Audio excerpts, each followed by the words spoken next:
नमस्कार, सत श्री अकाल, आदाब। स्वागत है जी आप सबका डॉक्टर भल्ला होम्योपैथिक क्लिनिक में।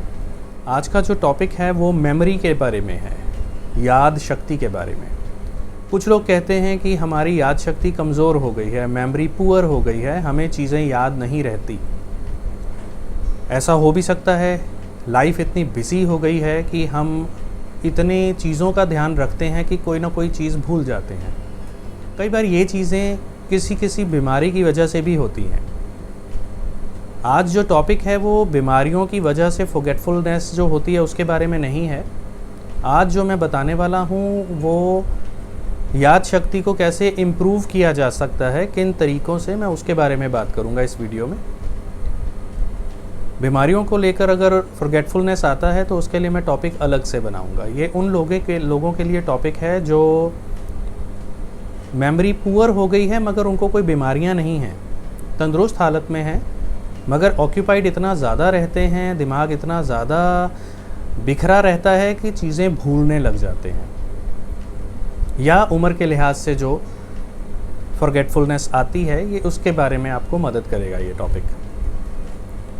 तो इसमें कुछ तरीके ऐसे हैं जिनको अपनाकर आप अपनी मेमोरी को इम्प्रूव कर सकते हैं। जैसे कि बहुत ज़्यादा मीठा खाने वाले लोग अगर मीठा कम कर दें, या जिन्हें हम रिफ़ाइंड कार्ब्स कह देते हैं। रिफ़ाइंड कार्ब्स का मतलब है जो डब्बा बंद चीज़ें खाते हैं, biscuits, cakes, pastries, white bread, मैदे से बनी चीज़ें, पास्ता, पिज़्ज़ा, ये चीज़ें खाने से जो है आपकी याद शक्ति पे असर पड़ता है, मेमोरी पुअर होने लग जाती है। और अगर आप अपने डेली यूज़ में ओमेगा 3 का इस्तेमाल करें, ओमेगा 3 जो है ये आपके दिमाग को इम्प्रूव करने में मदद करता है। मछली के तेल के कैप्सूल्स आते हैं, उनमें ओमेगा 3 बहुत होता है। अगर आप रेगुलर बेसिस पे उनका इस्तेमाल करें तो आपके ब्रेन को मदद मिलती है, आपकी मेमोरी इम्प्रूव होने लग जाती है। उसके अलावा कुछ लोग जो हैं वो अल्कोहल का इस्तेमाल करते हैं। शराब पीना अगर उसकी मात्रा कम रखी जाए और कभी कभार पी रहे हैं तब वो इतना नुकसान नहीं करती, मगर कुछ लोग ये कहते हैं कि हम वैसे तो नहीं पीते, मगर हाँ जब पीने लगते हैं तो एक बार में बहुत सारी पी जाते हैं, तो उसको बिंज ड्रिंकिंग कहते हैं। ऐसे लोगों में ब्रेन में एक जगह होती है हिप्पोकैम्पस, जो हमारे चीज़ों को याद करने और याद रखने में मदद करती है, उस पे नुकसान पहुंचता है जो बहुत ज़्यादा शराब का इस्तेमाल करते हैं। तो उस वजह से भी जो आपकी याद शक्ति है उस पे असर पड़ जाता है। फिर आती है नींद की बारी। अगर नींद अच्छी ली जाए तो दिमाग तंदुरुस्त रहता है, शरीर तंदुरुस्त रहता है, और अगर नींद पूरी ना हो तो नींद पूरी ना होने की वजह से आपकी याद शक्ति पे भी असर पड़ता है, आपका चीज़ों को समझना मुश्किल हो जाता है। ये एक दिन में नहीं होता। अगर आप रोज़ रोज़ अपनी नींद ख़राब कर रहे हैं किसी वजह से भी, तो आपकी मेमोरी पुअर होनी शुरू हो सकती है। उसके अलावा रेगुलर एक्सरसाइज करना। एक्सरसाइज करने से आपका शरीर और आपका माइंड दोनों तंदुरुस्त रहते हैं। खून का जो सर्कुलेशन है वो अच्छा बना रहता है और खून गाढ़ा नहीं होता अगर आप नियमित रूप से एक्सरसाइज करते हैं, और उससे आपकी याद शक्ति ठीक बने रहने में मदद मिलती है। अगर आप ऐसे खानों का इस्तेमाल करें जो एंटी इन्फ्लेमेटरी फूड जिन्हें कहा जाता है, एंटीऑक्सीडेंट्स जिनमें भरपूर होते हैं, जैसे विटामिन सी में भरपूर फल, नींबू या नींबू की फैमिली वाले जो फ्रूट्स होते हैं, उसके अलावा टमाटर, हरे पत्तेदार सब्जियां, आंवला, मशरूम्स, ये कुछ ऐसी चीज़ें हैं जो आपके शरीर के बुरे तत्वों से लड़ने में आपकी मदद करते हैं। अगर इनका इस्तेमाल आप करते हैं तो उससे भी आपका जो ब्रेन है वो तंदुरुस्त बना रहता है। फिर बारी आ जाती है करक्यूमिन। एक ऐसा कंपाउंड है ये जो हल्दी में पाया जाता है। हल्दी, चाहे वो कच्ची हल्दी हो जड़ के रूप में या उसको पीसा गया हो, हल्दी में करक्यूमिन होता है। करक्यूमिन जो है ये ब्रेन की तंदुरुस्ती के लिए बहुत अच्छा माना जाता है। ये खून को पतला रखने में भी मदद करता है।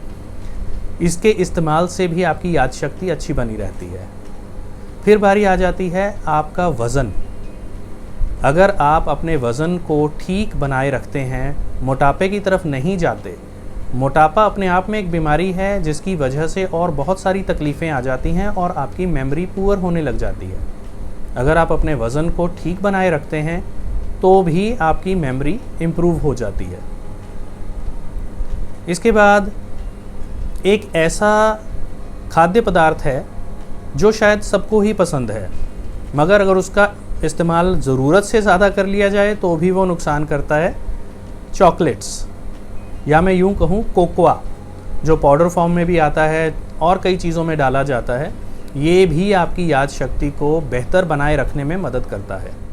फिर बारी आ जाती है मेडिटेशन की। अगर मेडिटेशन करते हैं तो जिन बच्चों में ये कहा जाता है या लोगों में जिनमें कंसंट्रेशन नहीं बन पाती, दिमाग जो है बहुत सारी सोचों में उलझा रहता है, मेडिटेशन आपके दिमाग को कंसंट्रेट करने में मदद करता है। मेडिटेट करने से आपके ब्रेन का जो ग्रे मैटर है वो बढ़ जाता है, जिससे आपको रोज़मर्रा की चीज़ों को समझने में मदद होती है। फिर बारी आती है विटामिन डी की। विटामिन डी की डेफिशिएंसी बहुत आम हो गई है, बहुत लोगों में इसकी कमी पाई जाती है और ये रिस्पॉन्सिबल होती है आपके ब्रेन की सोच शक्ति को, याद शक्ति को कम कर देती है अगर ये कमी हो आपके शरीर में। और बुजुर्गी में जाके देखते हैं कि बूढ़े लोगों में वो लोगों को पहचानना बंद कर जाते हैं, या उनको रोज़मर्रा के रूटीन याद नहीं रहते, या वो बातें भूलने लग जाते हैं। तो ये कमी उसके पीछे कारण हो सकती है। अगर आप विटामिन डी के नियमित रूप पे टेस्ट करवाते रहते हैं और अगर उसकी कमी है तो सप्लीमेंट्स खाकर अगर आप इसकी कमी को पूरा करके रखते हैं तो आपकी याद शक्ति बेहतर होने में काफ़ी मदद हो जाती है। फिर इसके अलावा गेम्स की बारी आ जाती है कि अपने दिमाग को ट्रेन करें। बच्चों में खास करके ऐसी खेलों में उनका रुझान बढ़ाएं, उनको इन्वॉल्व करें, जैसे क्रॉसवर्ड हो गया, वर्ड रिकॉल गेम्स होती हैं जिनमें हम अलग अलग शब्दों को पज़ल फॉर्म में लिख देते हैं और बच्चों को कहते हैं कि ढूंढ के आप शब्द बनाइए। एक तरह से ब्रेन को हम ट्रेन करते हैं, ब्रेन की एक्सरसाइज कराते हैं। तो ऐसी गेम्स में बच्चों को इन्वॉल्व करने से आपका ब्रेन जो है उन चीज़ों के लिए बेहतर डेवलप होने लग जाता है, आपकी मेमोरी इम्प्रूव हो जाती है। तो इनसे बहुत अच्छे रिजल्ट्स देखे गए हैं, इसलिए इनको इस लिस्ट में रखा गया है इन सब चीज़ों को। और अगर मैं बात करूं होम्योपैथिक दवाइयों की, तो होम्योपैथिक दवाइयों में बहुत सी ऐसी दवाएं हैं जो फॉरगेटफुलनेस के लिए दी जाती हैं और बहुत अच्छे रिजल्ट्स उनसे लिए गए हैं। मैं यहाँ पर आपको 4 दवाइयों के नाम देने वाला हूँ। अगर आप अपने डॉक्टर की सलाह के साथ ये दवाओं का इस्तेमाल करते हैं तो आपको अपनी मेमोरी इम्प्रूव करने में बहुत मदद हो जाती है। इनमें से सबसे पहली दवाई है बेराइटा कार्बोनिकम। बेराइटा कार्बोनिकम जो है ये ना केवल आपके माइंड के ऊपर काम करती है, मगर ये शरीर की ग्रोथ के लिए भी बहुत अच्छे रिजल्ट्स देती है। इसके बाद बारी आती है फेरम फॉस्फोरिकम। ये आयरन और फास्फोरस से बनी हुई दवा है। ये खून की कमी को भी दूर करती है और माइंड को तंदुरुस्त रखने में मदद करती है। फिर बारी आती है काली फॉस्फोरिकम। ये दवा जो है ये पोटेशियम और फास्फोरस के मेल से बनी है। ये दवाई आपकी नसों को, आपके दिमाग को ताकत देने का काम करती है। जैसे कई बार ये होता है कि बच्चा पढ़ पढ़ के थक गया, दिमाग काम नहीं कर रहा, अब कोई और चीज़ दिमाग में जा ही नहीं रही, ब्रेन फैग कह देते हैं जिसको, उसके लिए ये दवाई बहुत अच्छा काम करती है। और आखिर में बारी आती है जिंकम मेटालिकम की। ये दवाई भी शरीर की कमज़ोरी, दिमाग की तंदुरुस्ती के लिए बहुत अच्छा काम करती है, नसों को ताकत देने का काम करती है। उम्मीद करता हूँ ये वीडियो आपके लिए लाभदायक रहेगा।